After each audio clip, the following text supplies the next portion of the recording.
What's up, guys? This is Foreign in the building. We are live, literally live moments after SPW Ignition.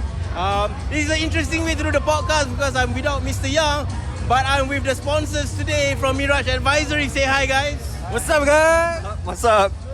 Okay, so this is Daniel. Yep. Hi, how are you guys doing? Amazing day today. Yeah. And this is Pyros, right? Hi, nice to meet you guys. Okay, so Daniel, I'll start with you first, okay? So this is their first time actually catching like a local wrestling show, right? Yeah. So now we finally drag you here. We want to show you what it's all about. So tell us what's your feelings, what's your emotions after the show? Okay. Really, if you ever watched wrestling when you were young, take the chance to come to a local scene. It's insane. It's the same feeling. Growing up and watching it live here, you know, the experience, you can only believe it when you're there. And we've got to say thank you to Kick to the Gut. Without you guys, we wouldn't be here. It's such a pleasure, it's such an honor, man. Awesome. Thank you so much. Okay, so literally this was moments after the main event. We have a new champion, man. So SPW Southeast Asian champion, the Statement, he was on our show last week, and it seems like, yeah, five-time champion.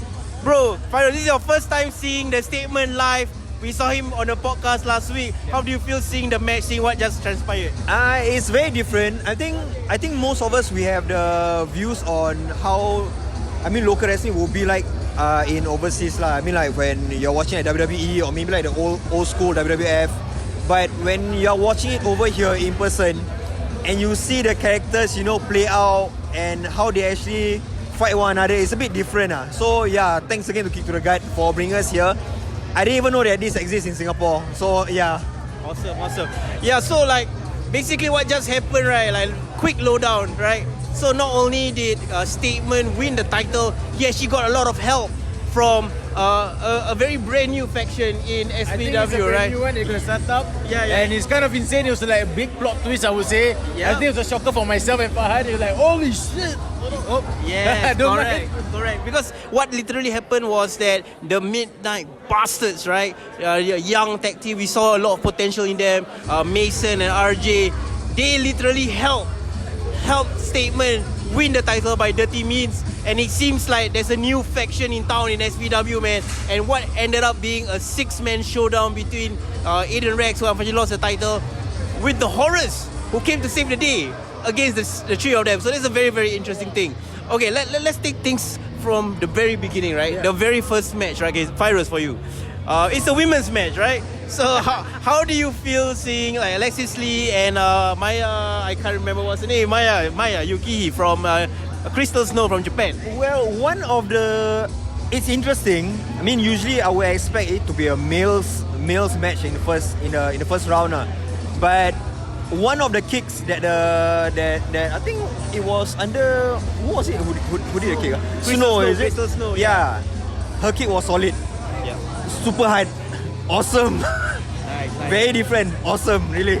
Yeah, so the Japanese, the way they strike really like next level. Huh? Yeah. Awesome. And of course, Alexis Lee apparently lost the match and also announced that she is actually leaving Singapore permanently to go to Japan training. So how do you feel about one of our Singapore female wrestlers going to Japan? I mean, that's amazing to hear, you know, knowing that this community is getting the recognition not only in Singapore, but, you know, internationally. So let's continue supporting them and each and every wrestlers in Singapore, you know, for them to fulfill their dreams, you know. Awesome. It's such an amazing thing to see that, you know, from a small country, we are growing internationally. All right, cool. Okay, so not only do we have our sponsors here today, we actually have some of our listeners. Can I pull a friend of us, people you might be familiar with, Kick to the Guts listeners? Tohvahkiin, can you come over here, man? Come. I want to get your thoughts on some of the matches, bro. Okay. So we're talking about the Trickster versus the Mafia Mercenary Riz. Tell me, bro, like, what's your thoughts on the two of them and what do you think about their match? I think they have really leveled up, man. Yeah, they really improved their wrestling skill. Very pleasantly surprised at how smooth the match went. So that's actually one of my favorite matches of the night. Yeah. So the thing about Wolfram Cartel, right? Apparently they had like a very dramatic falling out. What's their guy named Sane RH or whatever? What do you feel about that? Well, it is what it is. Sometimes, you know, I guess because they just drifted apart. I mean, the leadership. He said something about the leadership. Yeah, not being, you know, what it used to be. Yeah. So, Yeah, I guess it was bound to happen. Okay, cool. I want to get your thoughts on another match as well. Number 3, the very infamous Riky Malek and his open challenge with Cantona. So how do you feel about this Riky Malek character, bro?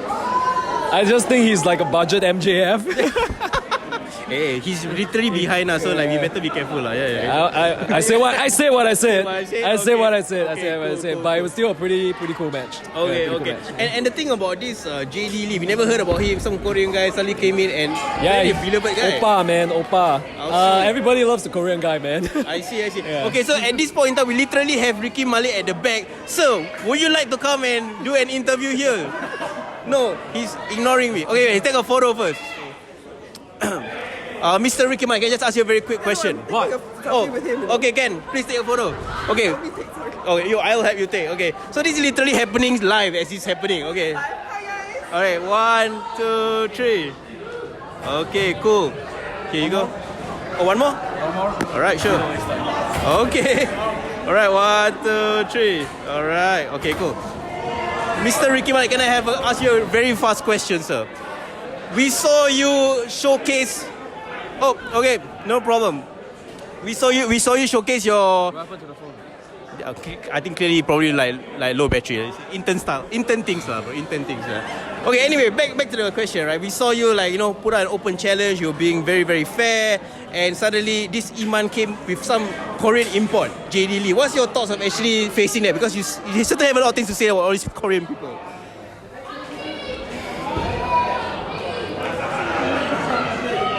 Imbeciles.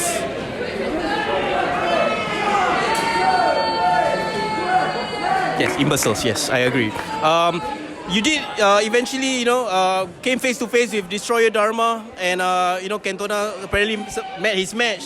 What's your thoughts on a potential situation that you might have with Dharma in the future? You just saw that I got kicked in the face by Iman. Yes. Swanton bomb by JD Lee. And you're there to ask me all these questions. Just doing my job, sir. Your job. Yes. Your job sucks. I agree, actually. Oi! It's my interview. Yes. Cool. Oh, and also, Yes. I saw you rate me 3 stars. Oh, yes. Why is that? Technically, not me. It's the whole community. Not me, only community. Yes, average. You know what, I'm done with this. Okay, cool. So, you all know how Riky Malek feels about your 3 stars. So, guys, please vote for him because I'm pretty sure he did a decent rating this time around. So, yeah. Anyway, back to you guys. You guys want to join in? Okay. Okay, I'm sorry. So this is what you get for sponsoring the podcast. You get wrestlers trying to pick a fight. Can we at this point in time finally bring in our lovely div? Yes. Okay. So I want to introduce you to our sponsor. This is the Miraj Advisory boys. Hi, pleasure. Nice to meet you. I'm their sponsor, no, I'm their Yes, they are. She's been supporting us from day one. She's like really a day one listener. Okay, cool. You're the perfect person because you're literally doing a live review of the match of SPW literally. Okay, so we were talking about Riky Malek's open challenge, and right after that we had the Midnight Bastards versus Jack and Cheese. How do you feel about Midnight Bastards? Let's not talk about the ending, but how do you feel about Midnight Bastards as a team? They really damn busted lah. Yeah. Like, I think they really live up to their name of they're completely annoying and you just want to slap them. Yeah. And I thought CK Min had a slappable face. Bryson also got slappable face. You can slap 2 hands, slap both of them. Okay. And the match was crazy. It was a street fight, right? It was all over. They were everywhere. There was a kid who was in front of us who gave a chop to a Mason, and it was that chop was very good. So SPW Grapplemax, please sign up that kid because the kid was awesome. SPW Academy is really going strong. Yes. They look at the youth They talent. start young, all the little kids starting off today. Also, okay, so the funny thing about the whole match was after BJJ kind of got suplexed on the stage, he was gone for a long time. There was a lot of beer trying to help him come back. How do you feel about that Jack and Cheese team? Oh, I think the Jack and Cheese team are doing really well. They're very cute together. I think it really they complement each other. So it's been working really well. So yeah, Cheese is also he's super funny. He's flying high. You see Cheese flying everywhere. It's paying cheese tags everywhere. So Awesome. Okay, so as part of our Patreon, you are very heavily involved in the Singapore Wrestler Top 20 rankings. Yes. And I can't wait to hear your gradings. But can you give a bit of a teaser off the top of your head? Who were your MVPs of the night? It's got to be the main event, right? I think those two guys proved why they're in the PWI list for a reason. Yeah. Like, it was an amazing match, and I didn't think that I would leave this show feeling sad for Aiden Rex. Yeah. But here we are. I'm sad that Aiden Rex lost the championship. Yeah, it's really crazy because we've seen him, his growth, and he's done a great job as a champion. But let's talk about the last part, man. Like, do we just see a new faction form in SPW? Yeah. Like 2 new factions. There's a faction with Midnight. I mean, of course it was the Midnight Bastards who came out lah. So referees distracting me. But of course it was the Midnight Bastards who came out because they were so annoying, and then of course they had to add on to their annoyingness. Yeah. But then the horrors coming out to save them was like so cute. Awesome. Okay. Thank you so very much. It's apparently I think they really want some attention. The referee, man, he kicked the guy out. Do you guys want to try our luck and get referee Ryan to come to because he is our MVP of the match. Yeah, you all can kind of stay around. Mr. Referee Ryan, sir. This is a surprise. Yeah, are you feeling okay, Mo? You had a very intense fight just now. My back is pain. Okay. Pain.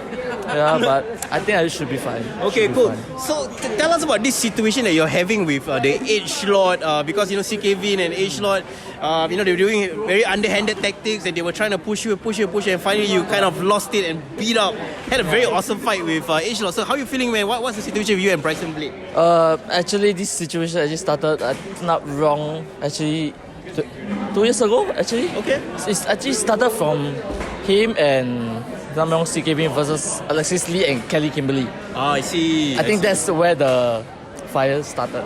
Got you. And slowly built all the way until today. Okay, so it's clearly now he has a personal vendetta against you. He doesn't like you. Okay, so I think you really have a lot of enemies everywhere. Yeah. But anyway, sorry, I was just trying to be distracted a bit. But I wanted to ask you. So now you have, like you're in the crosshairs of Bryson Blade. Yeah. Do you foresee a match in the future between you? Are you stepping in the ring again, bro? What do you think? Maybe one day Bryson Blade, you'll get these hands. I'm so happy, to see you perform, and I'm so happy, you're playing. You're one of the most well-cheered people in SPW. So, congrats to you, and hope to see you in the ring soon. Hopefully, see you soon. All right, awesome. Okay, cool. So we're gonna move on. Please rest, sir. Okay, so I'm gonna go back to you guys. So we just want to talk about 2 more matches, right? So just now we were mentioning CKV, Age Lord versus, I believe. Let me pull out my notes. It's Black Arrow and Mighty, right? Yeah. Okay, so I'm trying to get your first-hand experience because you guys never watched SPW before. What's your thoughts on Black Arrow, the Singapore champion, and as well Mighty, the big dancing guy? Wow. You really gotta say that, to be honest, right, it reminds me of watching the old WWF, if I'm very, very honest, man.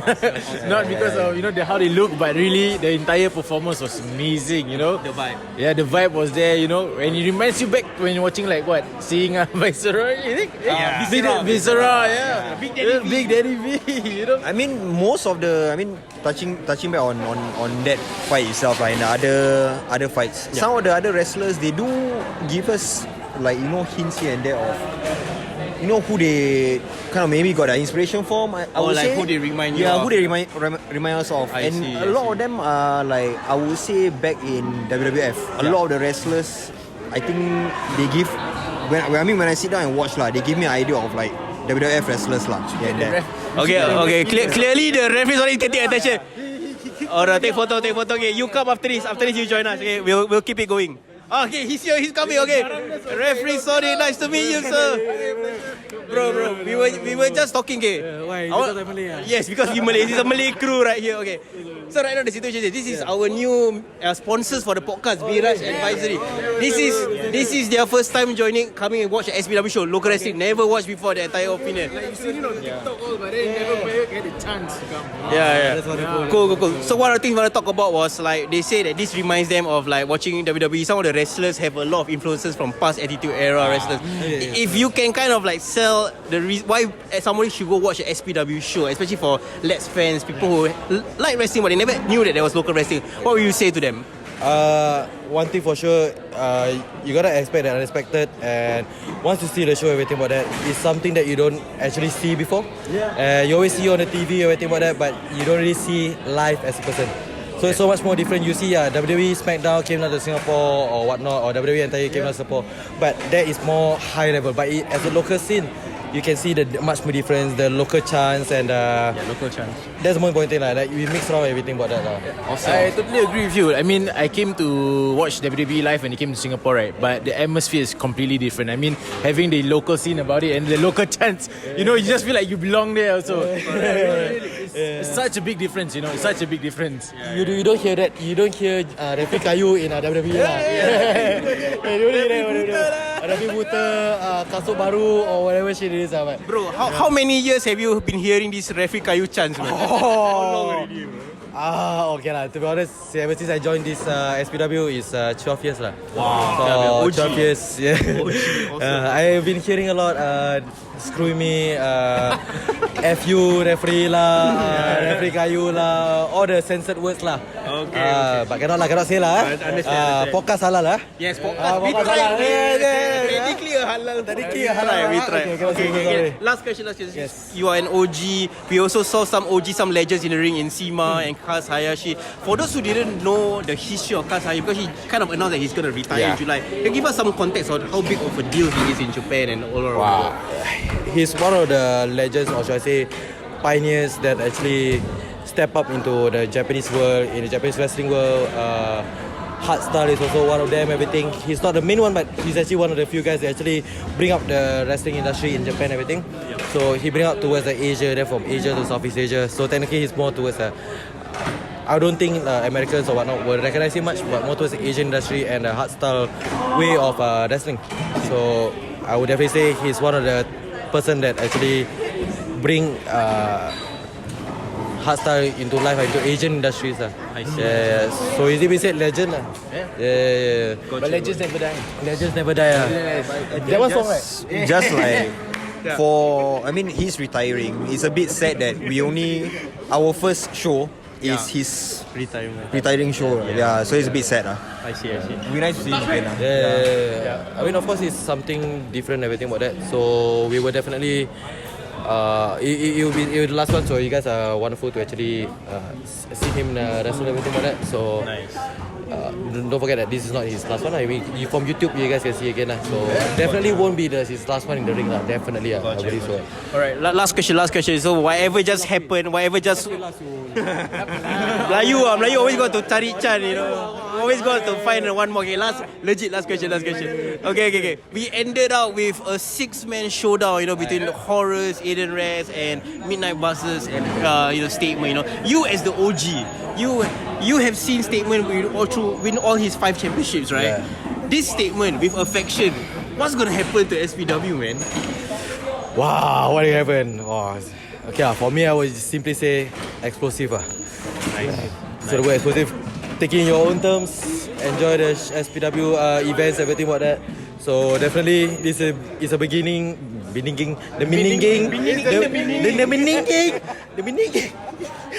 beginning of something new and of a new era, I would say so. So what it means is you guys should catch their next show, you know. If it's gonna be this big, I think he said it himself, it's gonna be explosive. So come catch the next show. If you have not experienced SPW, I say go for it. You know, take the chance. Awesome. Okay, so you heard it from our sponsor, you heard it from referee Sodiq, you heard it from Kick to the Gut. So check out SPW's Take Show. This is literally our review. So guys, I think Fai has something that he wants to do. wait. Yeah! Yo guys, this is Foreign in the building from Kick to the Gut, and we are here live, recorded, on the Grapplemax studios, and we are here for the first time ever with Aussie Aussie! Oi! Alright, nice. Okay, this is really incredible because we've been doing this podcast for 7 seasons, and we've never actually had Aussie on the show. So, can you guys please reintroduce yourself to our listeners? Glad to be here. I'm one half of Aussie Aussie, Sean Pang, And I'm YC. Thanks for having us. Yes, thanks for having me here on your show. So as we are recording this, we are a week away from Grapplemax Fight Club. And, let's get all the, trivialities out of the way, formalities out of the way. I know the first thing you guys want to do is pick a bone with my partner, Mr. Young. And he chose a very smart time to not be available. Shout out to him, by the way. But I know if he was here, it would have been a very spicy situation. But if you want to, can you want to do a clear the air and have a message to Mr. Young?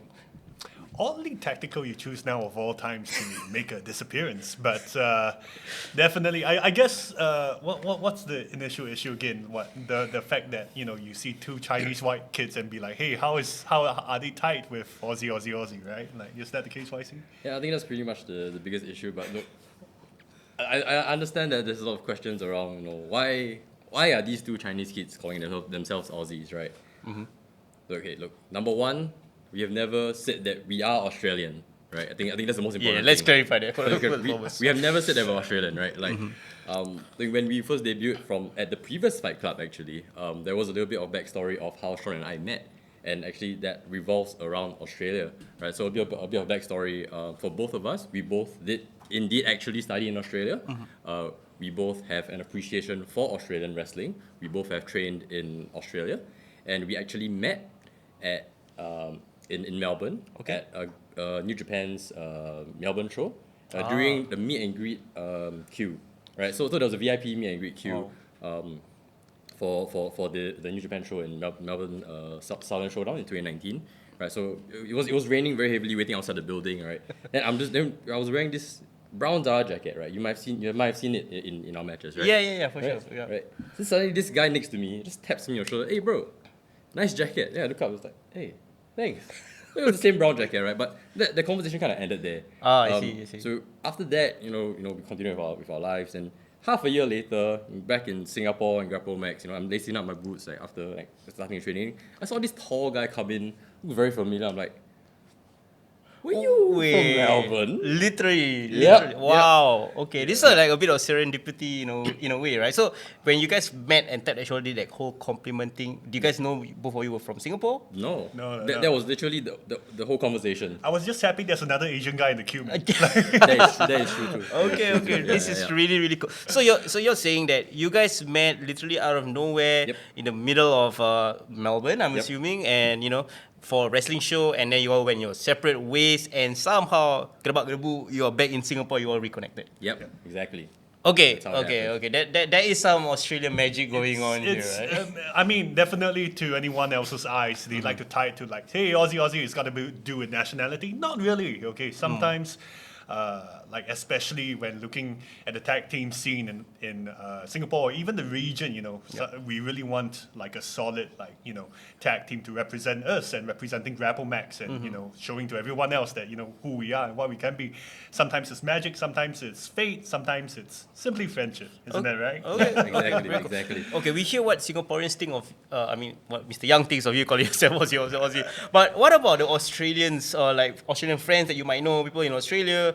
What do they feel about you calling yourself Aussie? Well, we do have some questions that do come to us. But I think one thing that we never shy away from is that what we want to do when we at least bring on the Aussie name is to represent kind of the whole vibe of Australia, right? Everyone's very chill, very fun-loving. Gotcha. Here to have a good time, and that's really what we want to embrace, as kind of a tribute and homage to how Australia has been a very big part of our personal lives and wrestling lives. Gotcha. Okay, the foreign is putting on his a businessman cap. What I was thinking. Australian High Commission based in Singapore, or the Australian Embassy in Singapore. See, this is the perfect example of Singapore, Australia, bilateral relations.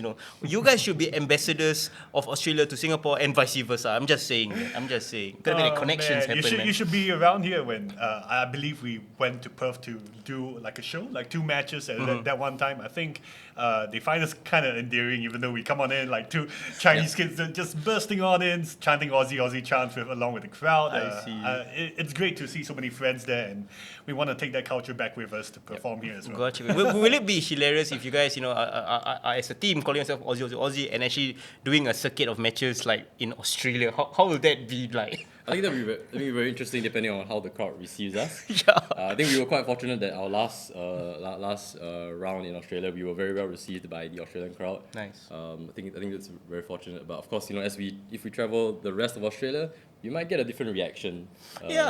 You can kind of play to the reactions of the crowd, right? Of course. Whether you want to lean on it or play the antagonist. Yeah, definitely.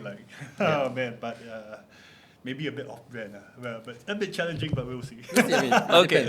Okay. Well, before we deep dive all the way to Fight Club and what's happening next week, let's take things back, okay? Because like we ask all our guests, whether it's wrestlers, fans, listeners, whatever it is, right, whoever that's on our show, right, to tell them a bit about their wrestling fandom, their background, what got them into wrestling. So you can start if either one of you. Just tell me two things, like what was your first wrestling memory, and who was your favorite wrestler growing up? Ooh, wanna take this one? Yeah, sure. So my first wrestling memory was actually the video game. So one day my uncle came home with PS2. Somehow there was this guy, Brock Lesnar, on this cover of the game. Oh, Here Comes the Pain. Gotcha. Right, so okay. my first entry into wrestling was the video game. Like, being able to see this like masked wrestler Rey Mysterio, doing some crazy moves, and you just smash on buttons. Yeah. You ride a helicopter, you just drag. Oh my God, New York, drag Madison Square Garden. Wow. Drag the person on the bike, around. Like, there was some crazy, intense stuff to me, and I was like, oh, this is quite cool. So that's my first entry into wrestling, and then I went to school like next day, talked to my friends about it. Hey, they also watch wrestling, and that's how it kind of conversation kind of started. Okay. Into it. Be honest now, right? Like the cover was Brock Lesnar, but like below the cover it was Tori Wilson. So was Tori Wilson also part of the attraction? It was for me, but yeah. For me, it was just Here Comes the Pain. I love this game. Button mashing. As a kid, like 12-year-old kid, just spam. That's beautiful and very innocent as well. Yeah. What about you, Sean? For me, I'm actually a very late bloomer when it comes to wrestling. So maybe I did see the occasional Rey Mysterio clips on YouTube when I was younger, but I didn't think too much of it. At most, it's like, oh, cool, that's great. But then I got into it, and the whole storytelling aspect of it when I was in NS, where one of my friends was showing me a video clip of NXT TakeOver, Shinsuke Nakamura debut against Sami Zayn. Wow, okay. And that match blew my mind, and I was quite hooked upon that. And immediately after, the whole rise of New Japan happened with Chris Jericho performing with Kenny Omega and everything, and I was hooked from that point onwards. Yeah. It's very interesting because basically Nakamura and Sami Zayn was an awesome NXT TakeOver Dallas match, right? Yes. But as a wrestling fan, you can appreciate that. But if you came into it with fresh eyes, not knowing much about wrestling, what was it about that hooked you? So that's the thing with fresh eyes, right? I come about it, and immediately the atmosphere, you could see everyone. The crowd was absolutely hot with Sami Zayn from the start of the entrance, with the singing along with the tunes, and Nakamura, a high-profile guy from New Japan, coming on. And I didn't know. Shucks, I didn't know anything about the both of them, but they put off such an awesome match with the unique storytelling aspects as well. Sure, moves are great, but the two of them, it's not like they are doing too much high flying stuff. I just got really invested in it, and that's the moment when I realized, oh wow, okay, wrestling is not just moves. Okay, it's more than it is. Really cool, because I think that's also the first time a lot of people was introduced to Nakamura, and he had that mystique, right? The first entrance. I recall everyone, their mind was blown. And he got the sick theme music as well. The theme music as well. Very funnily, you mentioned Chris Jericho, right?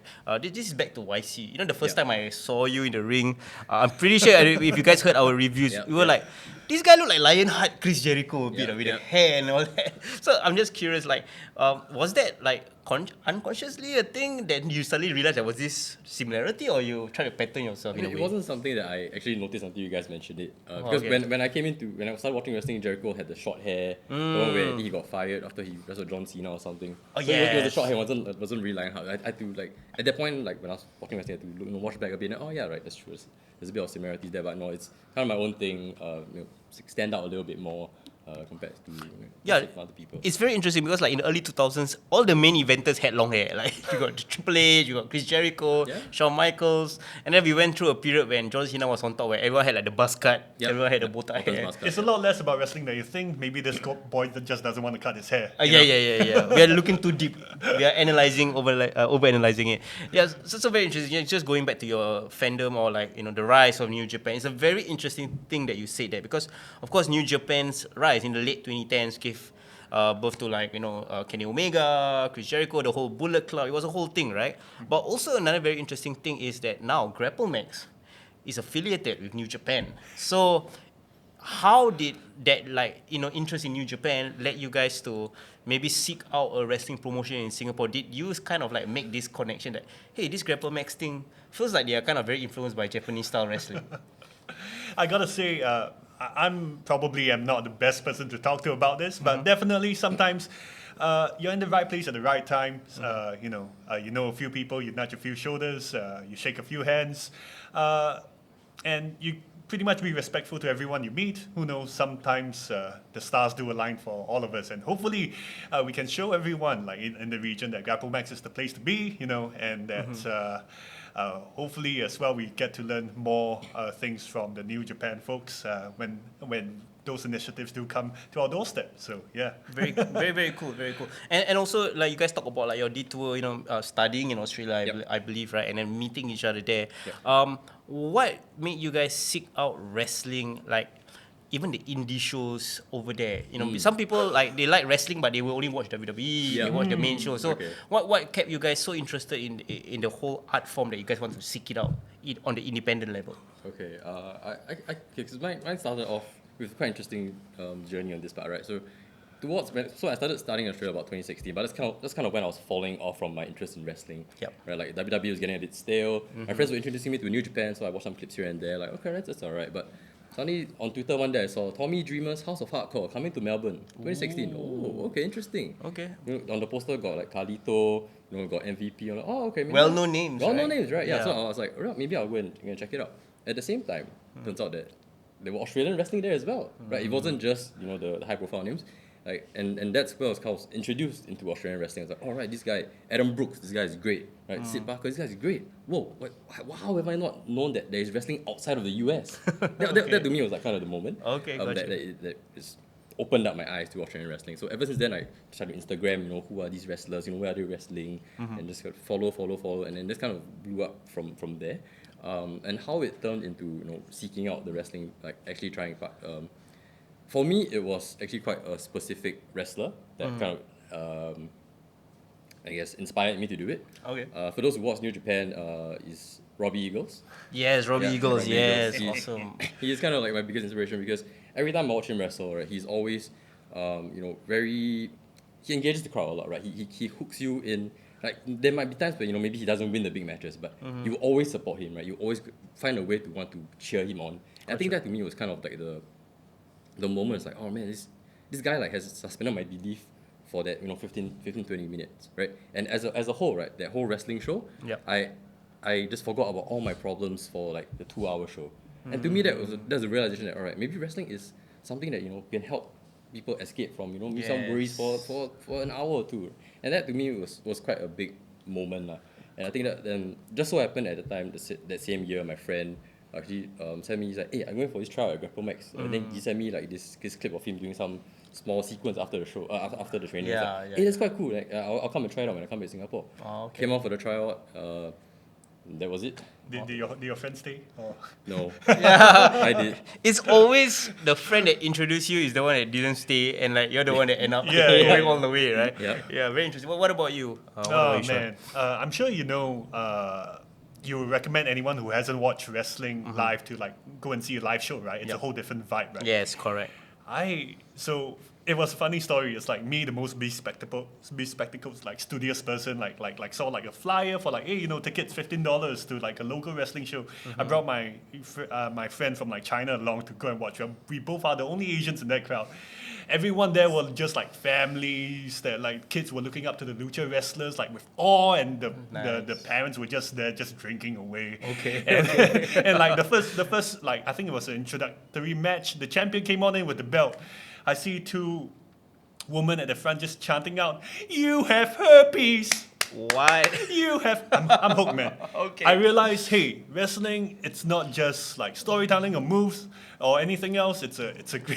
In Australia, it's a family activity. Yeah. And it's such an odd and crazy vibe just to be there. And to see a 6-year-old joining in with these like women chanting, "You have herpes" in a little kid voice. No context of what's happening. No one can ever take that away from you. And amazing. That's amazing, yeah. Gotcha. Okay, and what about your Grapplemax story? Like, how did you find out about Grapplemax? Well, that's the interesting thing, right? Like, so I did spend a few months in Australia training for a bit, and I came on back to Singapore for like holiday purposes. I was like, okay, cool. Who's out there? Oh, cool. SPW, that's Grapplemax. Great. Let me send out an email. Okay, dear so and so forth. I am looking for training. Send out to SPW, send out to Grapplemax, and Grapplemax got back to me first. So yeah. Wow, it was literally Yeah, literally just like that. it's like a free signing, right? Like free agent, whoever wanted you first got you first. I mean, they were hospitable and I had a great time. So yeah. Okay, Can confirm. very interesting, very interesting. Okay, so our timelines kind of like didn't overlap because there was a moment when we started a podcast and like shout out to Greg, shout out to Lady Killer. They somehow convinced me to dry run and do like a debut match, right? Which I kind of did, and that was in early 2019.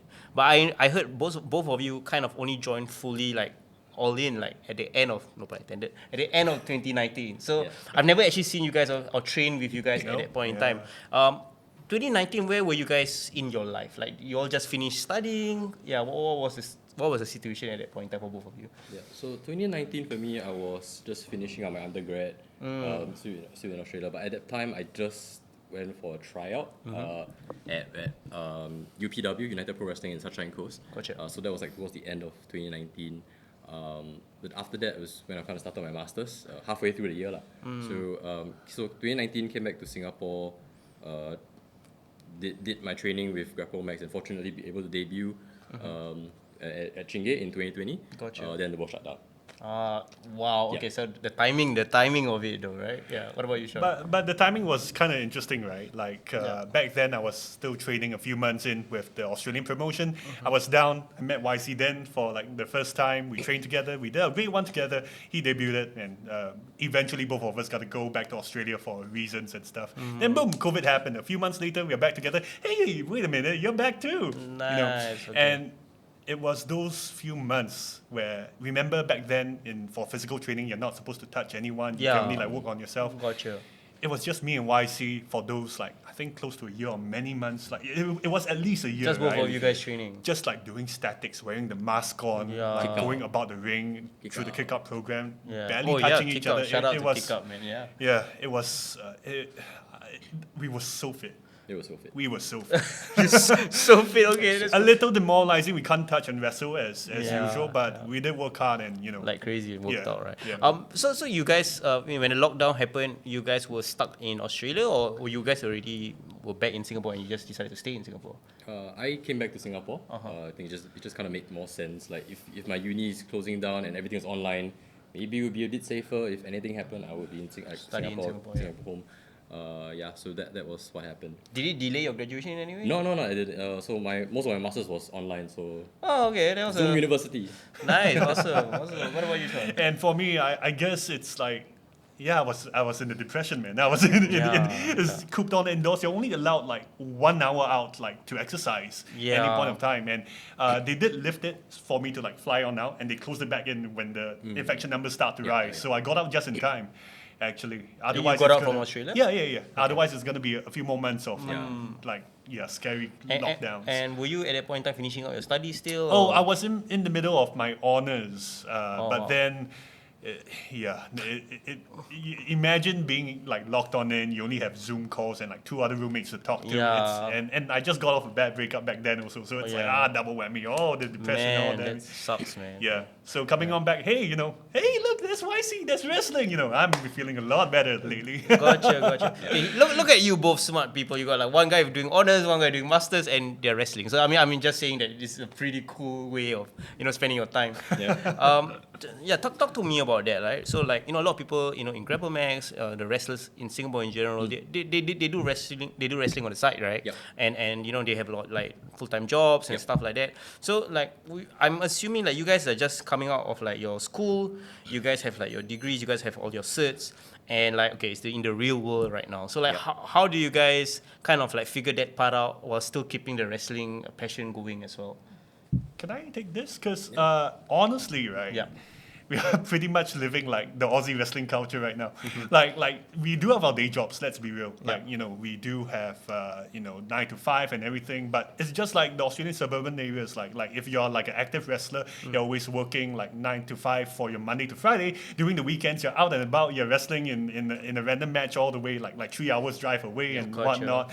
And it's back to square one with the whole work day thing all over again. Like, kicking on back, like after work, you eat, you drink a Pepsi Max, have a HSP at the side as well. You know, Halal snack they're pack just for you the know win. you don't have to be like even for them like there's a large range of wrestlers. You know, some are super fit, are really into it. Some of them they treat it as it should be, which is like a very serious hobby, right? yeah. Like you know, you can see like large. I think one of my favorite wrestlers, Michael Weaver.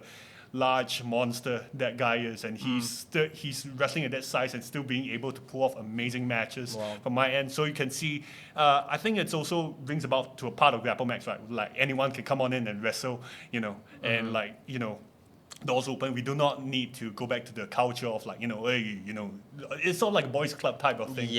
So that's what really attracted both YC and I, that, hey, you know, Grapplemax is a place where we can meet all sorts of people, all sorts of wrestlers, and we can see all their talents live here. Okay. Yeah. One last question about the Australian scene, right? Because you said 2016 was when you guys kind of like discovered, you know, indie wrestling in Australia. 2016, 2017 was a time where a lot of the wrestlers there are now really huge stars, right? Rhea Ripley was wrestling there, Indy Hartwell. So did you see anyone who was like in the infancy of their career over there at that point in time? Man. So I saw now known as Grayson Waller, previously known as Maddie Warburg.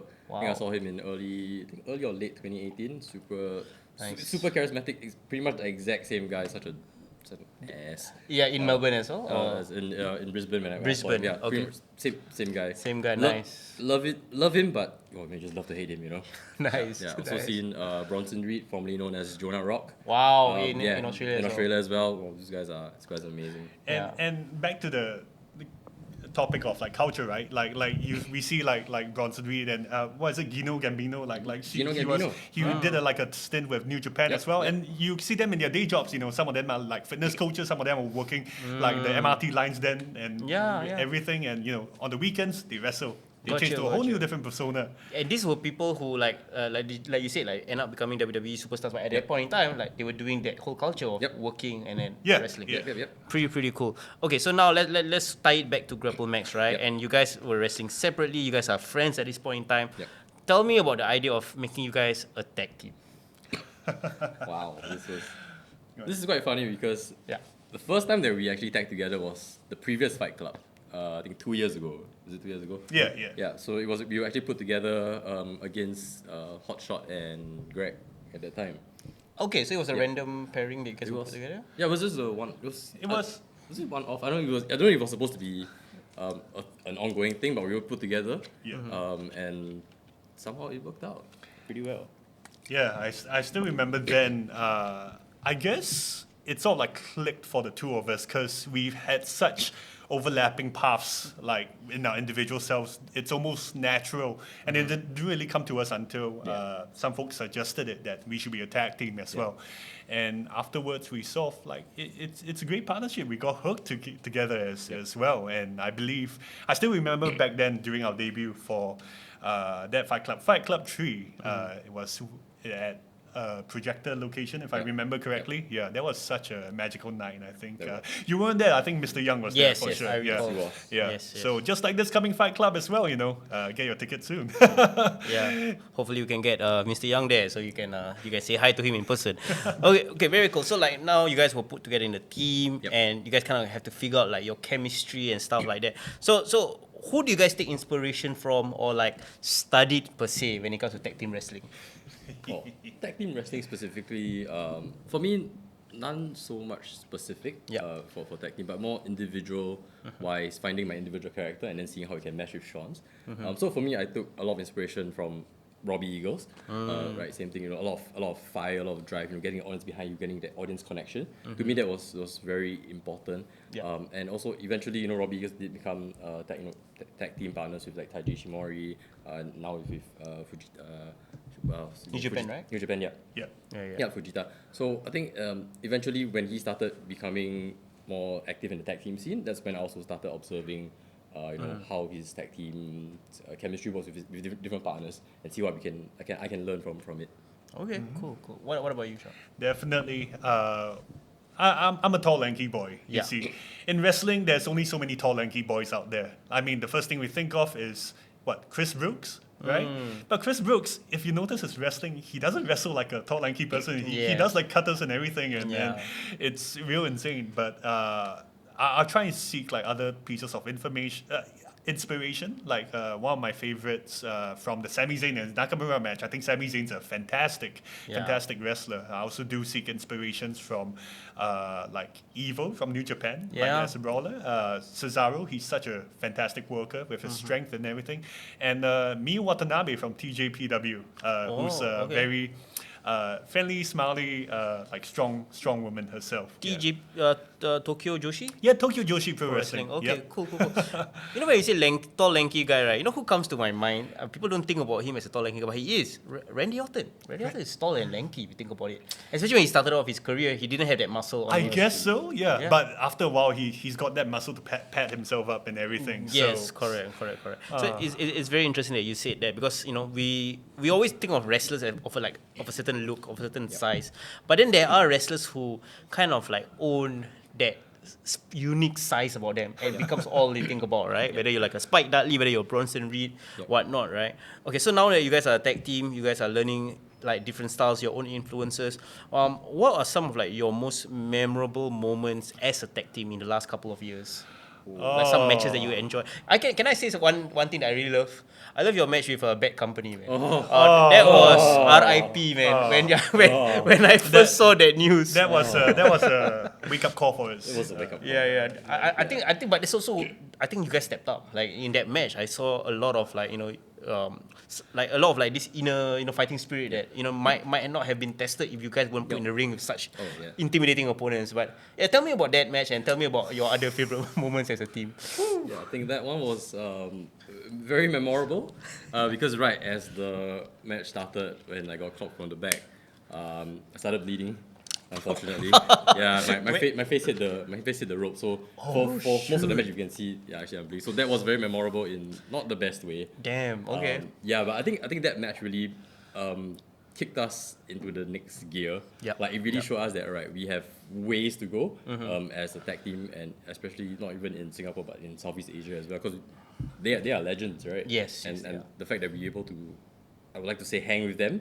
Like we didn't win, but we managed to hang with them. I think that to me it shows that we have something there. We just needed to pull it out from deep in ourselves. Gotcha. Sorry, we got our ass kicked. That match was very humbling for us. We think tag team wrestling in Southeast Asia. Who do we think of? Farhan, who do you think? I mean, definitely Bad Company is one of them. Bad Company was there. Anyone else? Well, I can say Aussie is definitely one of them for my side. That sounds great. Anyone else? Okay. It's I think. Well, I'm an OG guy. Yeah. So I watch wrestling from GST days. So I got a shout out to the OGs there, and of course, there you go. Somebody's raising his hand. But I think that's the thing, right? There's like tag team wrestling. It's still very niche in Southeast Asia. When I think of tag team wrestling, I haven't thought of a team that defines Southeast Asian wrestling, right? So for the two of us who were that was our third match together still, and we were thinking, hey, we are tag team with some form of consistency. Hey, we're getting there.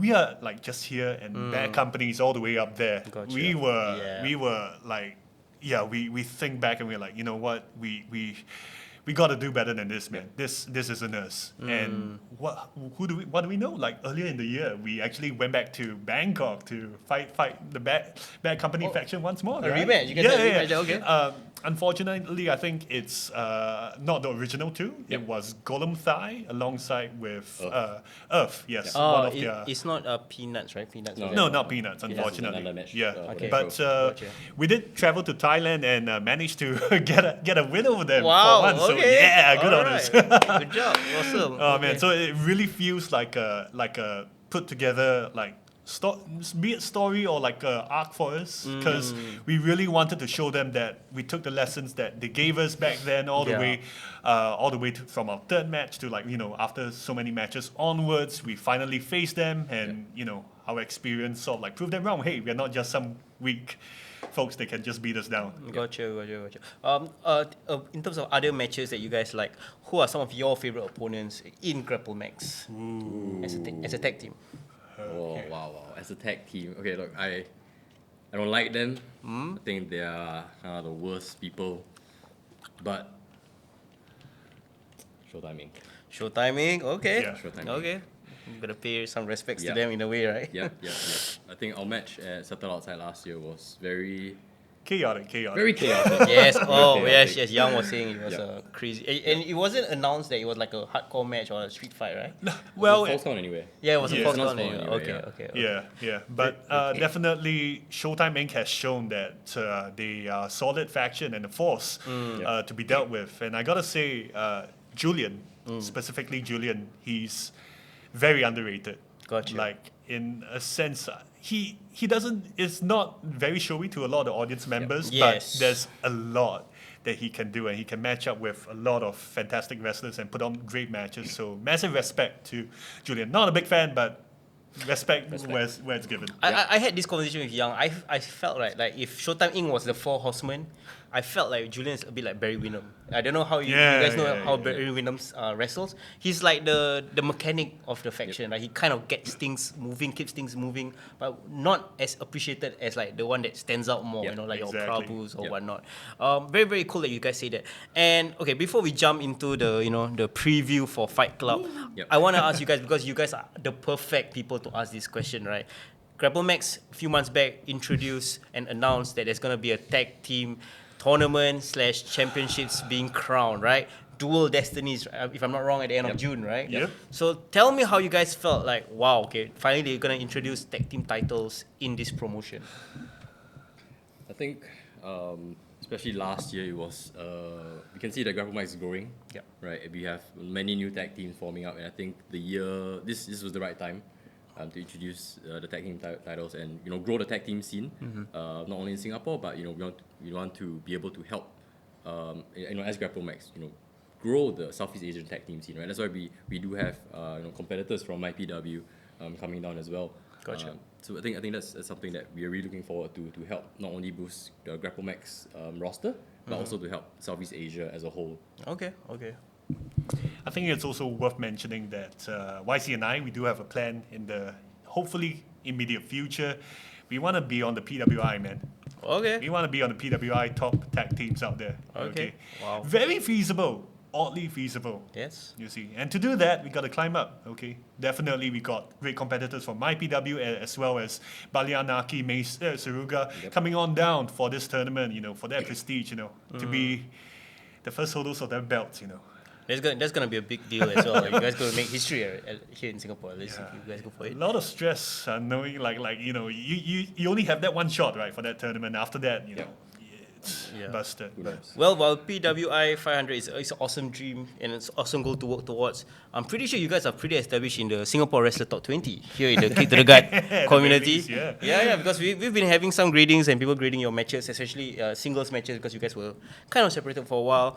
And one thing I think one of our listeners were very interested in talking about was that little tiff that you guys had, at Amplify a while back. I know YC, you just came back, from your honeymoon. Congratulations, by the way. Congratulations. I must shake. Okay. So, so there was some rustiness and, maybe there was some miscom. You want to address that, Sean? Well, look, I'm just saying that because with the tag team tournament coming in, we gotta be up. We gotta up our game, right? You see, YC has done fantastic. He himself, he has been booked at APAC. He has been booked at MyPW as well. And like for me, I look on back and I'm like, I'm just Sean, right? I'm just not gonna lie, it sucks being second best. It's annoying. It's frustrating. And to me, this year, new year, new me, this Sean, is gonna get all the wins, get all the W's. I'll do whatever I can to get that match, get that win, for me, the tag team, and YC. Awesome. Well, this is a great opportunity because segueing into Grapplemax Fight Club, you do have a singles match, right? That you're going for? Yes, absolutely. Yeah. Okay. One word before we start, we got to give a shout out to our Kick to the Gut sponsors, the boys from Miraj Advisory. Their names is Daniel, Fyros, and Hadley. They actually went to their first ever local wrestling show for the first time this past week. Oh. So they actually said they wanted to go and watch Grapplemax Fight Club this weekend. So they kind of want to experience all the spectrums of local wrestling. So can you give a shout out to them for those people and people everywhere who have never watched local wrestling, never watched Grapplemax wrestling? What can they expect? Why should they go watch a Grapplemax show? Well, I guess first things first, for this coming Fight Club 4, it's one of a long-running series of intense battles on the mat. So mat wrestling itself definitely is quite unique on its own. If we take a look at ring wrestling, you're quite a distance away, you're in your seats. Mat wrestling, hey, the action is all happening right in front of you. Awesome. And because of the lack of ropes, the lack of barriers, you can expect some shenanigans happening with fighting all about the venue. So it's great to have that up front in person. And alcohol late at night does help a little bit. So it's gonna be a bit of a party, yeah? Yeah. It's gonna be a party, of course. I also believe one of our resident members, DJ Jeff, is also going to be putting up some wrestling tunes all throughout the entire night as well. So it's going to be a fun party. Awesome. So for our listeners right there, if you love wrestling and you want to support us, shout out to Miraj Advisory as well. Follow them on their Instagram because they're helping to keep all the bills open for us to do this full time. So shout out to them as well. Okay, so back to the show. So let's talk about the match card for Grapplemax Fight Club. Yep. Lovely. I'm not sure whether you guys are aware of the order or the placement yet, or is that something going to be revealed? Well, it just came out, yeah. Okay, official. Okay, so let's kick off the first match that's on the card. I'm assuming it's going to be this grudge match, right? Yep. SPD versus Kelvin the Intern. My oh my. Speaking of Showtime Inc., how do you guys feel about this not really a little, is this huge implosion that's happening right now in Showtime and the excommunication of SPD? How do you guys feel about all of that? I mean, I think it's SPD. SPD has always stood out to me, right? I think he's fantastic. You can tell he is very experienced in the ring. Like his movements are very crisp. Yep. I think that's something that maybe Showtime Inc. as a whole couldn't appreciate, and maybe they felt like SPD is kind of taking that reign away from them. I don't think so, YC. I think no. I think it's justifiable, right? Like it was, and hey, Showtime handed down instructions. SPD simply didn't listen, right? I mean, she only got what's coming to him. I mean, as much as I hate Showtime Inc., they do have a hierarchy and order and things in place, and they believe in the best efficient way forward. A business plan was conducted. SPD just broke it. Logical? Sean, Logical. I mean, it does make sense, right? Like they have to get the wins for the faction as a whole and not just think about themselves, right? I mean, it's so rude if anyone just think about themselves like that within a group. Can you imagine? Yeah. Very interesting, Sean. Okay. Well, we'll take your words at face value. Okay, but talk to us about Kelvin the Intern. Like this kid out of nowhere came in with abs blazing, and here we are. One of the most despicable young stars or young wrestlers in Grapplemax. Tell me about your thoughts about this fella. I think Kelvin, when he first came in, very very quiet, very humble. Always wanting to learn from everyone. You can see him before and after training, still doing his own training in itself, right? I think that's very respectable. If you watch some of his older stuff on Instagram as well, he's always posting stuff, like stuff from his first few days when he couldn't do a straight front row, and recently he just posted, his front row is super straight now, right? Nice. You can tell that he's really very hardworking. He's really putting in the time and the effort to get better, which I think I really respect. It's not easy, especially coming in, fresh as a young boy, but I think Showtime Inc. has kind of poisoned him a little bit. They poison everyone apparently. Yeah, I think the longer he stays with them, don't get me wrong, his confidence off the charts. I think it's great. It really helped him with his confidence, but do the right thing, boy. Respect other people. He gives a lot of ick vibes. My girlfriend was there at the last Amplify show, and she was like, "Oh man, I get this terrible feeling, when a fuckboy just walks on into to a bar and everything, and you're like, this person gives creeps vibes and whatnot, very full of himself, Very interesting you say that, because when I met him, he came to Perth, Australia to watch Elimination Chamber. Nicest kid in the world, very respectful, and he was really cool and chill. But that was 3 months ago. This 3 months later, I don't recognize him right now. I mean, at least what I see in the ring and what I met in person. Well, it's Showtime Inc.'s, maybe it's the influence getting to him. Maybe he realized he can do a lot better once tied to the group. Maybe he has to change things.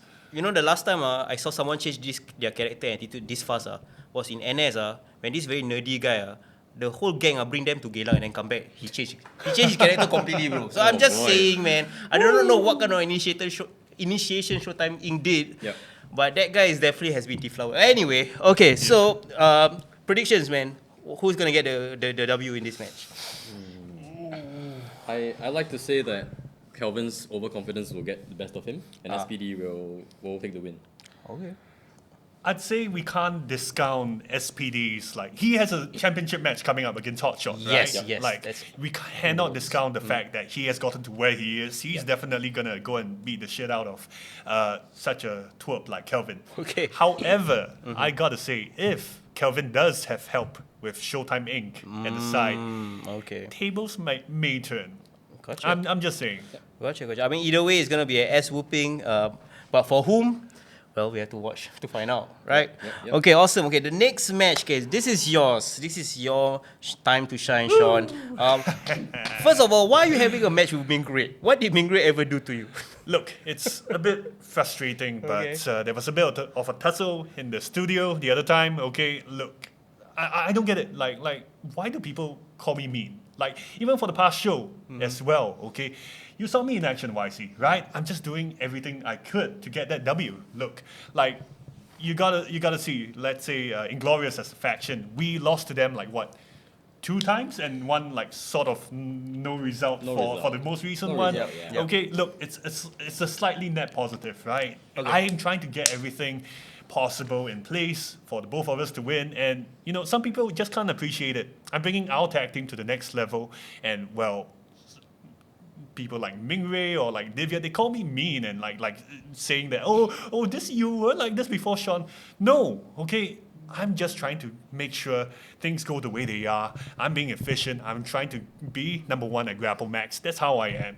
Okay. You see. Okay, gotcha. So, Yeah. well, Mingray will have a second Divya. I think this will be, if those people are coming, they might not be aware of Divya. Can you tell us a bit more about her and like how will she back up Mingray during this match? I mean, not much, right? She's just a ref, isn't it? Why? Wait, no. She's more than just a rep, right? She's Okay. Why? 5 times, like former 5 times Diva champion, right? What? She has a lot of experience, dude. More than us. Yo, dude, you got checked Wait, or not? wait. 5-time champion from where? CWE. CW. Great Khali's promotion. You didn't tell me this. Alamak. You Alamak. Alamak. Hey, look, it's fine. Okay, anyway, it's all good. It's all fine. good. You'll be fine. It's You'll just be a fine. man. Look, it's just You'll a. be fine. Okay, never mind. We talk later. Okay. So You'll be fine. it's look. She's only at the side. In the end. I'm fighting the Mingray. What are you gonna do, lion? Huh? Gonna rah me to death? Is it? No. Okay, I will show you the best of what Aussie can do, Alright. Mingray. Well, YC, I'm sure you're gonna be, fair and down the middle. Always. Always at ringside. Always. Just ensuring there's no shenanigans happening, right? Yes, so yes. it's all yours, Sean. This is your chance. So looking forward to it. So I'm assuming that your predictions is you're gonna get the W, yeah? Yeah, of course. I mean, hey, we gotta give credit where credit's due. Mingray, she has grown so much as an individual. I'm sure all the way back then there was like she made her debut in one of those live stream shows. You did the charity live stream. Fighting Spirit, exactly. yes. You know, she's grown a lot. You know, from the great one she is back then to this new lion character of hers as well. She even got the win over, if I remember correctly, over Ships Ahoy at that time when she tagged with Prabhu. Okay, good on you, Mingray, but unfortunately, experience is on my side. I'm gonna get that pretty easy. So sorry about that, Mingray. Awesome. Just be careful. Just be careful. Careful of what? Just Like- be ready. Just be ready, alright? Hey, trust me. Okay. You got this. Yeah. You got Okay. this. Well, all the best for that match, and I'm very interested to see because Mingray is of course our female representation for this event, and those of you who are fans, please check this match out. Okay, so the next one, speaking of tag teams, we do have a tag team grudge match that's happening. One of my personal favorites tag teams, Big Dave and Ban Sacha versus, and I missed this coming together of a team from the last show, Midlife Goals. I hear they go by another name as well. You guys heard the chants from the last show? Yeah. So Farhan, are you on team midlife goals or team gout?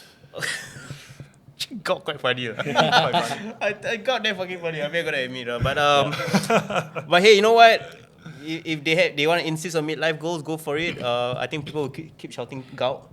But tell us about this team because we'll talk about Big Dave and Ban Sacha, but tell us about these two, can I say young veterans or old youngsters? I don't know. How do you want to say it? I mean, I think the team of Joseph and D is a very interesting one. D has a ton of experience, right? First pro wrestler from Malaysia. Yes. I mean, I think that's something that's not to be forgotten as well. There is, right? Even yes. though he did take a hiatus for a bit, but hey, look, he's back. He's better than ever, right? I think that's something that we can all look forward to. And Joseph is the man who has been improving so much, right? He did start, a bit later than many of us on the roster, but he's putting in the time, putting in the effort, right? And he is becoming his own. He's coming to his own, right? And look out for that hit, man. Like, I don't want to be there. He is finding his character. For He sure. beat former Grapplemax openweight champion Big Dave. Like, no one has done that as of recently. Yeah, that's actually pretty impressive. That's honestly quite insane to me. Like, I hated that time, but I was in a singles match with him before. He took me out on that match. Caught me unawares. I was a bit off guard, but you gotta admit, with the both of them together, their cheeky antics, something that, will catch a lot of people off guard, including Big Dave and Ban Sancha. Awesome. Okay, speaking of Ban Sacha, I missed the last show, but apparently somebody finally fell to Emperor Palpatine's mind tricks, Jedi mind tricks. So, tell us about that moment when Ban did the steel chair shot, heard around the world, man. I mean, heard around Singapore at least. What was that all about? How do you guys feel about that? It's quite disappointing. Okay. Coming from Ban, we've seen him grow up from a young boy. Yeah. Training with us, and now he has gone to the dark side, pretty much. Of course, it does seem like there is some reservations or some doubt about like whether it was the right decision after he did do it. But the fact that that action was pulled off, I think that's something to reflect on, because that means deep down somewhere, Dave has caught him in his grip. Gotcha. You see, that's the thing with their relationship, right? It's so painful to see like a tag team fragmented to this extent, this conflict between the other. Like, one is being such a mean individual to another person, to Ban Sancha. Ban Sancha just want to keep things clean and everything. Why can't they have such a great relationship like me and YC? I don't get it at all. Okay. Like, it's just frustrating to see, and it ruins the tag team synergy and effectiveness like that. What's wrong with them? Yeah. Okay. Like, But will you argue that now that Ban kind of has turned to the dark side, essentially they are now on the same page and they actually can be stronger than ever? I guess, but in a way, it's also, hey, you know what? You might be right. Who knows? They're on the same page. Yeah, they can be as great as ever. Yeah. Okay. Yeah, no argument about that. Between the two of them, which team do you think will get the W? Oh man, this is not easy. No, it's not easy, because Big Dave, wealth of experience, one of, if not the best in Southeast Asia. Bringing up this new young boy on by his side and just give him directions. Like Big Dave by himself, I think he could do a lot of damage. And now with someone to give some direction to, I think that might be a bit more dangerous. But I do have to say, the mind game of Joseph beating Big Dave at the last the last match they had, I think it might play a factor into it. So I would say I'm gonna go with midlife goals. You know what? I'm same on you. Right, midlife goals. Wow. But Okay. if Dave happens to come across a chair, Oh yeah. it swings the other way. Oh yeah. literally, I love that. Yeah, Okay, yeah. very cool. Very random question. If you had to fight one of the teams in the tag team tournament, who would you prefer to face? Like between these two? Between these two, yes. Oh man. Oh, this is tough. Oh. I mean, either way, it's gonna be a fight, right? You know what? I'm gonna say Big Dave and Ben, only because we have beat Big Dave in a tag team match before. Yeah, that was a long while back. But I'd say we take midlife goals a little for granted. And like I want to beat midlife goals, but not out of because we hate them or anything. They are really great individuals, the two of them. It's just that the tactics they could employ could definitely take us unawares. I mean, we have experience with Big Dave before, but those two, unpredictability is off the charts. Okay, gotcha. Yeah. Well, interestingly enough, like you guys said, this will be a very, very compelling tag team match. Especially you guys are a tag team. I'm pretty sure you guys will be keeping close eye on this match, right? Very close. Okay, so second last match, we got a bit of a is it like a grudge match almost? A singles match between Lavin and Simons here. Just the past show and Amplify, they were a tag team. Yep. But now they're having a singles. How do you think this came about? What's going on here? I'm not sure.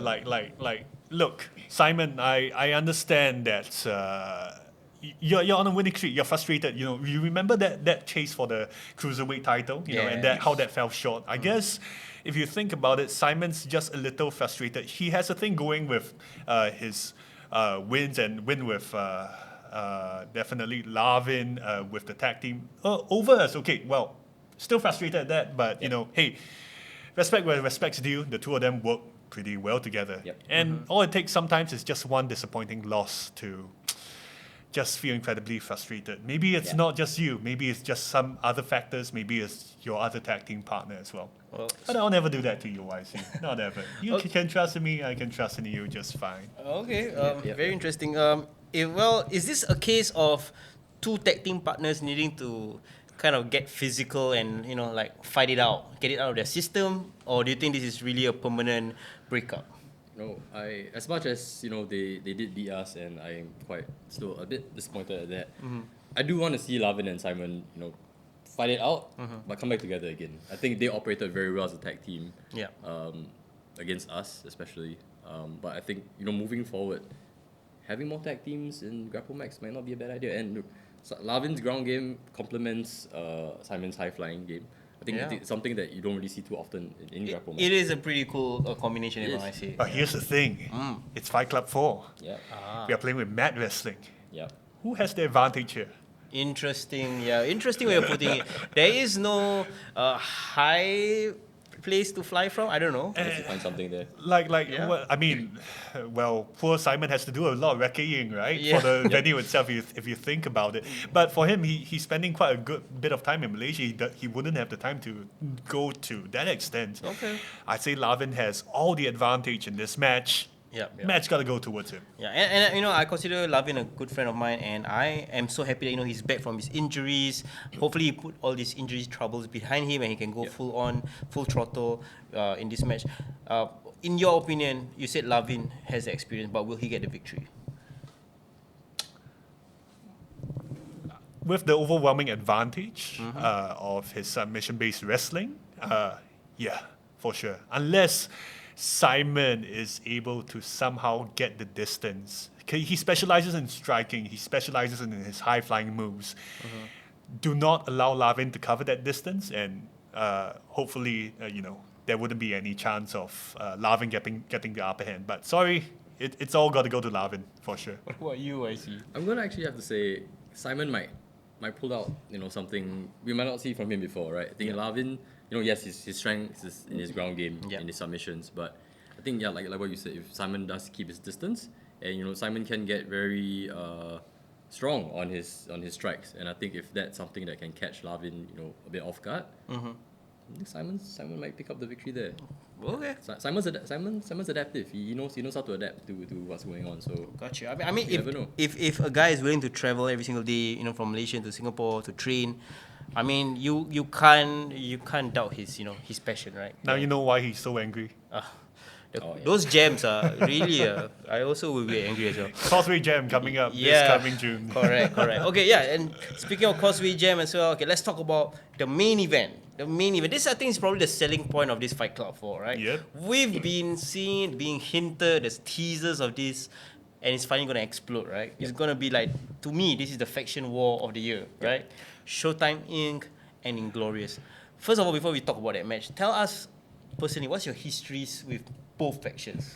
What's your thoughts about both of them? Do you remember the time where we were like, you know, we thought we were good with Julian, and you know, hey, you know, it's great to have him on our team as well, and he like terribly backstabbed us, moving on forward and joined Showtime Inc. And that wasn't fun. It wasn't fun. But we have to admit, this faction, while as dastardly as they are, as prick as they could be, they've got things fairly organized and they move pretty quick. And honestly, looking at Showtime Inc. With full force, even without SPD, Kelvin, Prabhu, Showtime, is, oh wait, no, Kelvin's not in this match, but he may show Gotta up. watch out. You gotta watch out for him as well. So It is no holds barred anyway. the total lineup, right? So that's the potential, right? The full force of them are all four. Only 3 of them are in the match, but who knows? Maybe Kelvin has rested up accordingly and may make a run-in for this no hope bars match. Yeah. Okay. Like we'll never know. And Inglorious, it has always been those 3. There's no way they could possibly get that advantage at all, right? Well, I'm just thinking, right? If Kelvin's gonna get himself involved, I'm pretty sure SPD might have some unfinished business as well. Could he possibly, kind of back up the boys from, Inglorious? I'm just saying. Possible. I think, if especially with the history that SPD does have with Showtime Inc., it's not something to rule out. Okay. Yeah. Well, what's your thoughts on the fact that we have kind of a couple of combinations, right, in terms of matchups, right? We have N-Boss Gregory, who is essentially one of the OGs fighting another OG in Showtime. We have a rising star in Prabhu, who also gave a great match to our champion, right? Our openweight champion, Hotshot. And then we have, like you said, Julian, underappreciated, but essentially a key cog in the Showtime Inc. Machine, fighting against Remus with all his passion, all his fire. So, how do you guys think in terms of the matchups?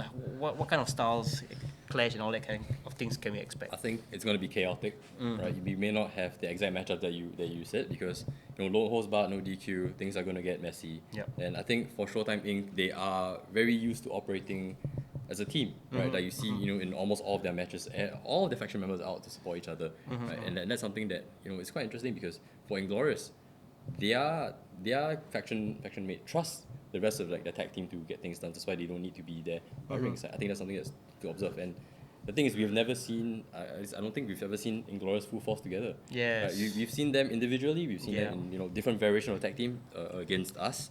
But the fact that we have seen all 3 of them together now, I think that's something that Showtime needs to watch out for. This is a bit of a call about Inglorious. If you're watching this, okay, you guys aren't good tag teams. I'm sorry, but you guys are fantastic individual performers. We see your Hotshot, we see N-Boss Gregory. Sure, N-Boss Gregory has some experience with a team of long lost past, but and then there's the Wildfire Remus. Let's be real. We never really see too many cohesive tag matches within Inglorious. They're great individualities, but if you expect to take this attitude towards the tag team tournament coming up, I'm sorry, you're not. Sean, they beat us. The different combinations beat us. All 3. Except Remus and Greg. But they have beaten us. Look. We respect you guys as tag teams. We think that you guys are one of the best. Look, we don't like Showtime Inc. too, but you guys got it. Very interesting words right there. Well, I do not know how to react to that call out, but I guess you guys both have beef with both teams, and is it a case of not wanting either one to win and having both lose? What you guys have for them? Oh man, it's hard to say. I mean, for me, I think we have more beef with Showtime Inc. Okay. Because history. So I do want to see Inglorious beat them. Okay, got you. What about you? I don't care who wins. I just want to see someone get dragged on a bar counter and pull through various amounts of drinks. I just hope to see such chaos happen for that main event. Awesome. Well, I would love to see that. And if you love to see that, the thought of getting Showtime being dragged across bar counters everywhere, do check out Grapplemax Fight Club 4. Are there still tickets, guys? Yeah, definitely. Yeah, Alright. I think we also do have drink packages as well. I believe it's a set amount. You get some blokes over. You get a drink along with some mixers as well. Nothing but a good time. Yeah. Oh, okay. So nothing. I think getting drunk, watching wrestling. What is a better combination than that? Right? I think that's pretty awesome right there. Yeah. Okay, really cool. And one last thing as well. Before we let you guys go, I want to give a shout out to our sponsors, Miraj Advisory. Thank you so much for supporting the podcast, supporting the channel. These are the Grapplemax peeps. You guys gotta check them out for Amplify as well, and all the other shows in the future. And everything that you guys are doing is really, really great for local wrestling as well. Before we talk about, before we kind of wrap up, right? I want to check because you guys say you grew up as a WWE fan. Have you guys been catching a bit of the product recently? Ooh, Or are you guys so deep in your local wrestling bubble that you guys haven't been watching any other wrestling? So for me, I do follow the Australian wrestling scene a lot more. Okay. But I do, follow, catch up the clips on Twitter on what's happening in WWE. Okay, what about you? For me, I'm oddly attracted to the TJPW product Ah, on Wrestle okay. Universe, but I do catch up occasionally with WWE and AEW through like Twitter Yeah. clips and so. I mean, there's so much wrestling to watch these days. Now, let's be real. Sometimes we just go through Twitter and we see some juicy clips every now and then, but I guess if it's compelling enough, we will hear about it. Yeah? Okay, Like, pretty cool. That's fair. If I could trouble you to pull up the match card for King and Queen of the Ring, because I won't be remiss if we don't do this episode without getting your thoughts on actually some of the matches that's happening. Because King and Queen of the Ring, if I'm not wrong, Saudi Arabia, right? It's happening around the same time or just a few hours after Fight Club, if I'm not wrong. It's like in the middle of the night, like Sunday, 1 a.m. or 2 p.m. So, if you're a wrestling fan this weekend, man, you're gonna eat good, man, because you're gonna go watch Grapplemax Fight Club, and then when you're all drunk and needing to grab home, you go home straight away, can see the King and Queen of the Ring. So it's pretty cool, right? Yeah. Okay, so let's pull up the matches. Okay, you don't have to have context. I can give you guys context, but Yeah. I want to hear your thoughts on who might win, right? Okay. Yeah. Okay. First of all, right, the Raw winner and the SmackDown bracket winner of King of the Ring. If I'm not wrong, the SmackDown bracket is Randy Orton and Tama Tonga. Okay. They're gonna fight each other for the SmackDown bracket, and the Raw bracket is Gunther versus Jey Uso. Yeah. So, first of all, for the Raw and SmackDown brackets, who do you think is gonna go to the finals? You know what? With the Randy Orton and Tama Tonga, Yep. Tama Tonga combo, I think, this is the first time the WWE audience have been exposed to any wrestling from Tama Tonga. I think, Randy Orton as much of a veteran as he is, Tama Tonga is going to surprise him. Yeah, he can pull up some great, decent bangers, and I hope to see him go all the way to the top. Tama Tonga all the way to the top. Is that Yeah. what you're saying? Okay, really cool. Definitely. What about you? Oh man, I think I'd like to see in the final Randy Orton versus Gunther. Right? I think Randy does his RKO and Tama Tonga does the Kata as well, but Randy Orton, man, he's the OG. Randy Orton as a King of the Ring winner, how does that sound? Between that and Gunther as King of the Ring, I don't know, man.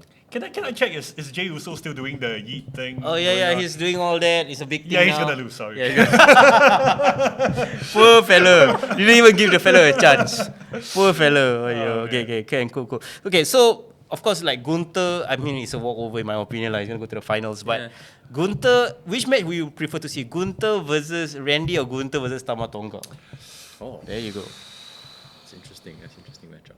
Honestly, if we are this is like very Booker mode, but if they want to bring like top stars into the finals and everything, the no biggie is for sure Gunther and Randy Orton, right? Yeah.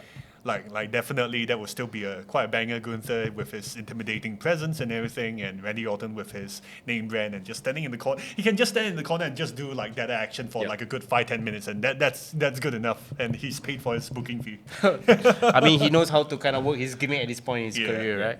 Okay, very cool. Okay, I'm trying to find who is actually in the finals of the women's one, but this just shows that I'm not, not as It's, tuned into the product as I should be.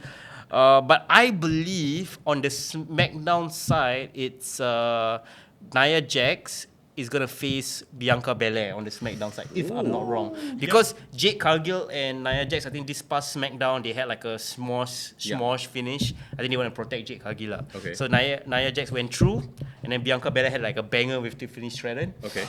So Bianca and Nia is on the SmackDown side, but I can't recall on my side the we are. Raw side, right? Got it. There we are. There you go. Okay, so Raw is Lyra Valkyria, who had an awesome showing, by the way, on Raw versus Io Sky.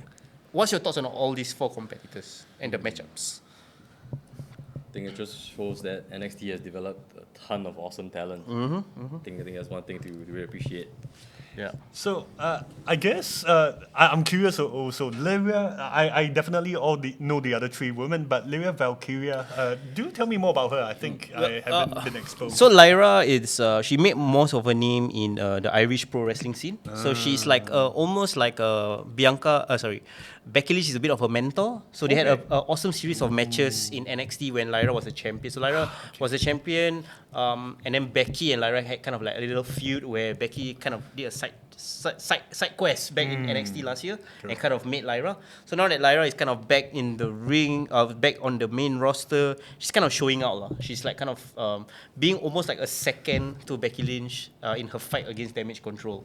So there's a lot of hype going in for her. Yeah. Okay. In all honesty, between Belair and Nia Jax, right? Yeah. I think Nia Jax takes it. Alright. Honestly, there's a lot of like controversial discussion about Nia Jax, right? Yeah. Like, oh, she can't wrestle, she's injuring other people. But I believe, like, with her recent resurgence coming back to the company, she's been putting on pretty decent matches and showing off. And definitely, let's be real, she played a good part in Rhea Ripley being real popular. Yes, that she was pretty dope during the Elimination Chamber match, yeah. You saw it yourself, right? Yeah, you she was in the enjoyed main that? event. Yeah, she was. She did a good job. Such a fantastic job. So Can you see her though going all the way, Nia Jax, as the queen of the ring? people will hate it, but I believe it makes for a good show. Especially with her going all the way to the finals. Gotcha. And that puts up either Io or the winner of Io and Valkyria. I keep messing up So the the thing names. is, Io is a heel, right? So I'm just thinking, if Io goes all the way to the finals, it will only make sense to fight Bianca Belair, because Bianca Belair has history with Damage Control, so it will make sense. But I like the idea of Nia going to the finals and having this David versus Goliath match with Lyra, and Lyra like putting on a hell of a showing but eventually losing. Exactly. I mean, it's great that the Damage Control feud and has been going on for quite a while, but I think WWE realizes that, hey, we need to get those like young stars up and above going. Otherwise, they're not gonna like get anywhere. And hey, who knows? There's another set of releases happening. That's true. That's true. So in general, I think most of you guys can agree that for the women's side, we guys want either Nia to go through for SmackDown, and for Raw, is it gonna be a bit more of a shock upset with Lyra, or is Io Sky gonna get back her momentum? I'm leaning towards Io Sky because I'm a big fan of her Stardom work previously and her current work with Damage Control as well. But hey, more than happy to be proven wrong by new upcoming stars. Okay, all right. Second last match. Speaking of Bronson Reed, your boy Bronson Reed is actually in a triple threat match for the Intercontinental title between Sami Zayn and a newly healed Chad Gable. What do you guys think about that matchup? Bronson Reed, man, all the way. Oh yeah, the Aussie connection. All the way. The Aussie connection. I'm Sami Zayn's kind of like one of my main inspirations, but then there's Bronson Reed. Oh man, I don't know. It's so tough. I'm torn between the two. Chad Gable can go elsewhere. Just find a ring corner. Like go suplex other people's loved ones. I don't know. Bro, Chad Gable is has been compared to Perk Angle recently with all the memes and all him going crazy. He's been underrated this whole time, but he's doing such excellent work right now. So he should just he should just remain a heel and keep losing. Yeah, no, I mean remain a heel, but hey, it's kind of sick. Go suplex more people onto the outside of the ring. Keep doing that. Fantastic job. I love it. Okay, so a torn between Sami Zayn, Bronson Reed, right? Is that for me, for I'm clear, Bronson. I think it's your time, my man. Okay, your time. Go for it. Okay, final match. This is a bit of an unexpected challenger going up for the main event. But we have Cody Rhodes, defending champion, fresh off defeating AJ Styles in Lyon, France. He is going into the King of the Ring tournament, not tournament, but King of the Ring event, PLE, defending the crown against Logan Paul, of all people. And this past SmackDown, they have made it clear they have signed a contract where initially it was supposed to be both titles on the line. Okay. But Logan Paul, typical heel move, got his lawyer to redraw up the contract. And now it's only for the WWE Undisputed Championship. Nice. What do you guys think about that matchup? What do you guys think about Logan Paul in general? I think he's a fantastic talent, considering the number of matches he's had yet. He's great. He gets it, right? He gets it. Like it's ridiculous. Yeah. But I think Cody still has momentum riding on his side. Okay. What about you? So let me get it straight. It's between Cody and Logan. Yes. Okay. Sorry, Cody's still my favorite mid-carder. So I don't know. I'm a big fan of Okay, Logan. I love okay. the imagery of Logan Paul 2 belts. yeah, Like, I yeah. think it would be such an unfortunate upset for Cody, but actually, I'm quite scared now. Yeah. Looking back, like we've seen short reign WWE champions before. I mean, a lot of people were is comparing, like, Austin when he won the title No, in 98. no. He lost the title at King of the Ring. I feel like there's gonna be a deja vu of that for sure, right? Yeah, Like. Okay, now I want Cody to retain that. Okay. I just don't want that short reign to destroy whatever happened. Question, right? WWE fans or wrestling fans in general are notoriously fickle, right? Once they get one babyface become the champion, after suddenly the next week, bored of this guy already. Boo him, And we've seen Cody had gone through that whole situation in AEW, right? Now they call him Homelander, all that nonsense. So, do you think WWE is able to successfully book a babyface enough that people won't turn on Cody, at least until the storyline decides it? Because right now, in my opinion, he's really, really fresh as a champion. He needs to build up those wins, but the crowd's getting impatient. There's people online talking about, like, oh, he's boring champion, blah blah blah. If you guys put your booker hat on, right, how do you keep the momentum for a babyface champion to stay on top? That's actually not easy because a lot of the fans want to support the babyface during the chase. Right? I think that's kind of the tricky part, because now that the chase is over, what's next? Yeah. Right? Like, maybe it's the chase defeating the next big bad. But who's the next big bad? Like, currently right now, I mean, from what I've barely followed, I can't really see anyone. Yep. Right? Maybe it's Roman Reigns, maybe it's The Rock down the road. Yep. But then throughout this whole another 9-10 months more, how are they going to sustain? How are they going to sustain that, right? How are they going to maybe build The Rock, who's not going to be around, to be that big bad, that Cody has to climb up that journey to beat The Rock? Okay. I think that's going to be a bit tricky. What about you? I'm sorry, WWE fans, that's what you asked for. It's the same product as AEW. You are going through what AEW fans have suffered, so Okay. I think it's perfectly understandable what the fans are going through, and you make Cody your champion. Congratulations, you got Cody as your champion. Oh, you got a Cody hater here. Okay. Not Cody hater. I'm just saying that you get what you cheered for. All right. Very, very interesting. But you know what? I have a very nuanced opinion of Cody, because I do feel like Cody in the chase is really, really good. Yep. Cody going through adversity is really, really good. But Cody as a champion, he needs to do more to kind of get people on their side. Yep. Yeah, he has to do more. And I feel like him having an edge is good. Him being lovable and telling long stories is not good. So, I don't know how often WWE is gonna lean on giving him adversity, but he needs to do more, right? Yep. Yeah. Very, very interesting. Okay, thank you guys for giving your opinion on King and Queen of the Ring.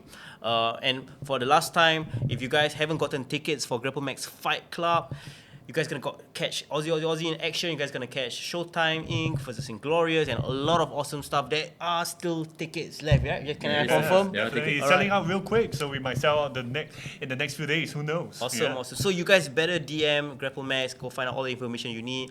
Once again, thank you so much for checking out the podcast. Shout out to Young. Please show all your support to Young. He's having a bit of a little family situation, family emergency. So, but please give you all the support. Hopefully, we are all back next week. I'm gonna be in Europe, so I'm gonna be checking out all the matches, from Europe. But hopefully, I can kind of review it as well. We'll see who can represent Kick to the Gut on the day itself. Nice. So once again, Mr. Young's not here, but it's foreign in the building. It's Aussie Aussie Aussie. Oi, oi, oi! Take care.